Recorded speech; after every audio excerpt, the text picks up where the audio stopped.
अपने गुरुदेव को वंदन करता हूँ। अखंड मंडलाकारश्च व्याप्तम येन चराचरः तत्पदं दर्शितम् येन तस्मै श्री गुरुवे नमः। आप लोग डरो मत, कविता हिंदी में ही सुनाऊंगा। ये 10वीं में पास होने के लिए संस्कृत का श्लोक याद किया था जो आजकल कवि सम्मेलनों में काम आ रहा है। आपने नवीन जी के कहने से मेरे लिए जो दोनों हाथ ऊपर उठाकर बहुत घनघोर तालियां बजाई, उसके लिए मैं आपका 7 जन्म तक ये ऋण कभी नहीं चुका। जो लोग उठ कर जा रहे हैं उनका मैं बहुत बहुत आभारी हूँ कि वो समय पर घर जा रहे हैं। मुझे बहुत खुशी भी है इस बात की कि वो समय पर अपने घर जा रहे हैं। हम और आप सब यहाँ वक्त बर्बाद कर रहे हैं। वक्त को बर्बाद नहीं करना चाहिए, हमें भी वक्त की कीमत समझनी चाहिए। ये सुनकर के नन्ही सी बालिका ने फिर से वक्त की कीमत समझी और अपने पापा को ढूंढने के लिए निकल पड़ी है। पापा न जाने कहाँ गए हुए हैं और ये वाह वाह वाह कर रहे हैं। बिना बात के वाह वाह करना इनकी आदत में।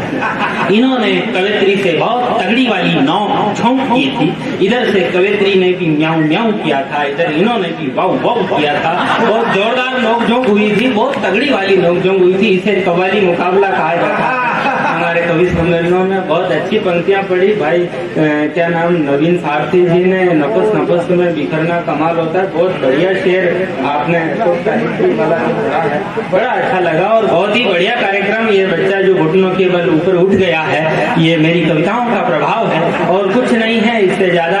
हे बालक बैठ जाओ, यहाँ स्वयं दीपक पारिक जी कविता पढ़ने वाले हैं। हे माइक वाले भैया जी, इसका इको जरा कम कर दीजिए और कम कर दीजिए और कम कर दीजिए। बिल्कुल शांत वातावरण में हम इस कवि सम्मेलन को ले जाना चाहते हैं। हम इस कवि सम्मेलन को वहां ले जाना चाहते हैं, वहां जहां कोई नहीं गया है। उस कवि सम्मेलन को वहां ले जाएंगे और अगले साल फिर वहां से उतार कर यहाँ ले आएंगे, क्योंकि अगले साल फिर से कवि सम्मेलन करना है। और हम आ गए हैं, बिल्कुल सर पधार गए हैं और बिल्कुल आदेश हो गए हैं कि इस कवि को गिरफ्तार कर लिया जाए। और सर को मंच पर बिठाओ और बिल्कुल कर देंगे सर, आप घबराओ मत। है क्या क्या कह के गए हैं मुझे बता दो ताकि मेरे जीव में शांति आ जाए।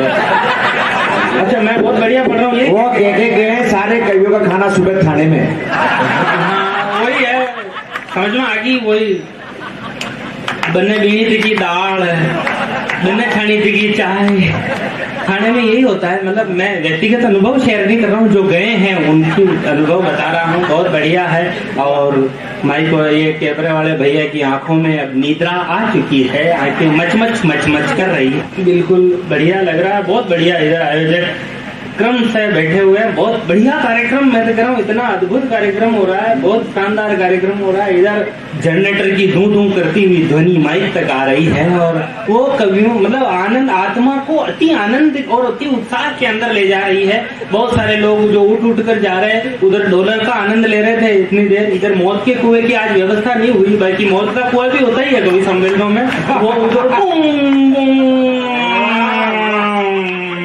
वो चलता रहता है, बहुत बढ़िया।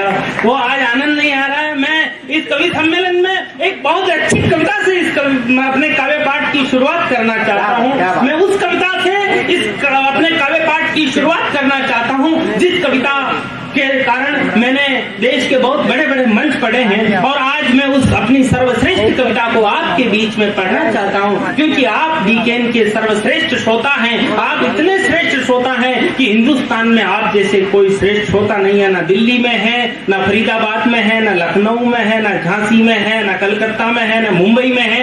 ऐसा मैंने सिर्फ सुना है, मैं गया नहीं हूँ, सिर्फ सुना है।